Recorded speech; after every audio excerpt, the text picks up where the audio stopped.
Speed rolling.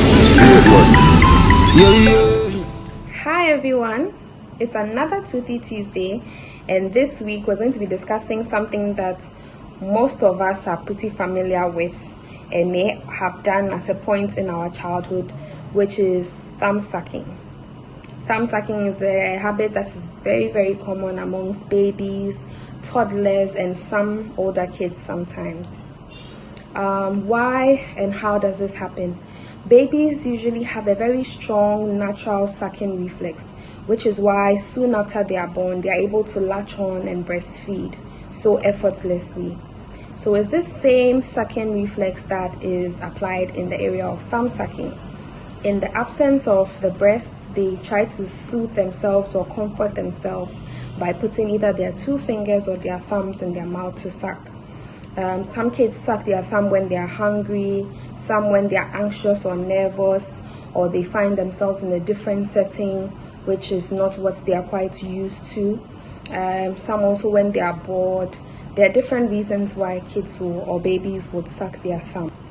Now, most babies will usually stop their habits by the age of 1 by themselves, but in some other cases they continue to suck after the age of 1.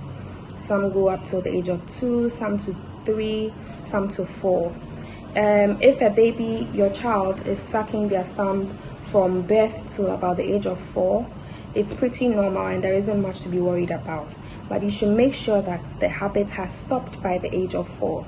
After the age of 4, there are concerns about the effects that the thumb sucking could have on certain oral structures and then the formation and eruption of your child's teeth. So we usually advise that by the age of 4, you should get your child to stop sucking their thumb. Why?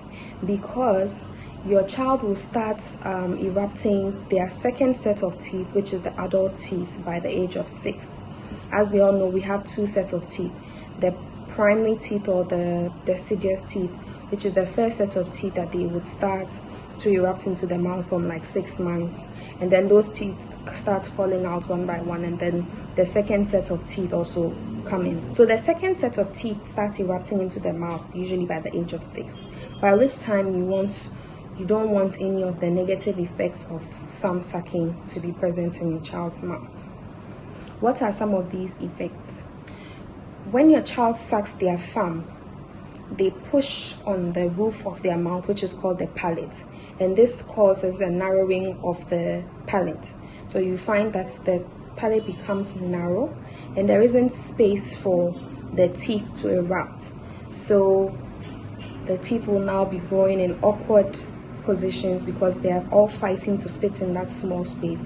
And then you have crowding. The teeth are growing, some are crooked, some are tilted in different ways, and it's all because of the narrowing of the upper jaw caused by the pressure from the child's tongue, protrusion of the front teeth out of the mouth when they close their mouth, because as they are sucking on their thumb, they are pushing the upper teeth out, and this is how the continuous pressure will cause the teeth to stay that way. So when they close, their teeth are sticking out of their mouth. Now another effect is open bite, which is when the upper jaw and the lower jaw come together and the teeth do not meet. So the teeth in the front, there's a big space in between. And this also leads to some speech impairments because they're not able to pronounce certain letters like S, and so they talk with a lisp because of that space.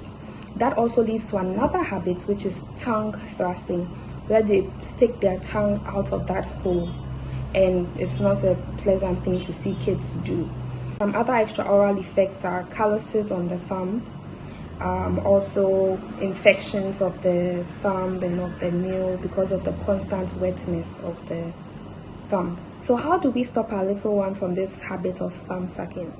There are different approaches that you can use. The first is the psychological approach, which you can use in the comfort of your homes, especially when your child is old enough to reason with you.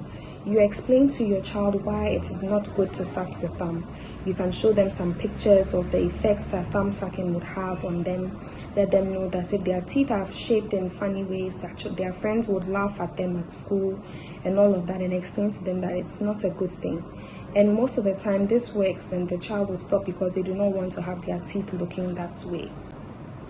Another approach that you can use is the rewarding approach, where you go into an agreement with your little one. They promise you that they are not going to suck their thumb anymore.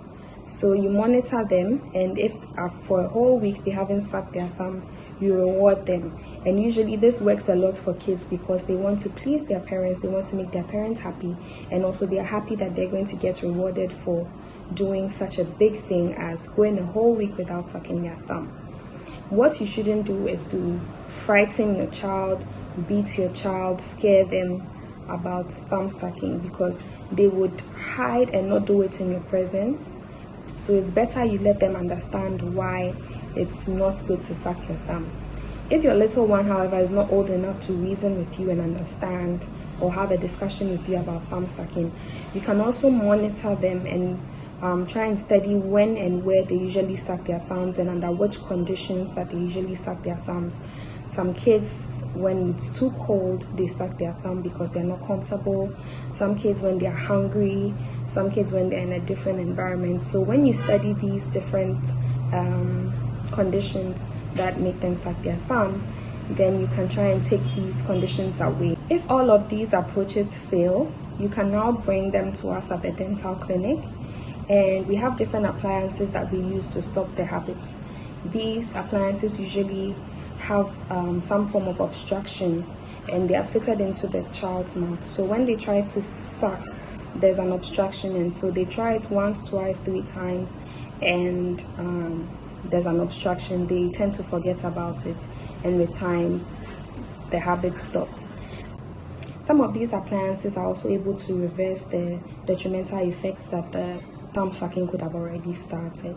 So it's very important to also bring them to us.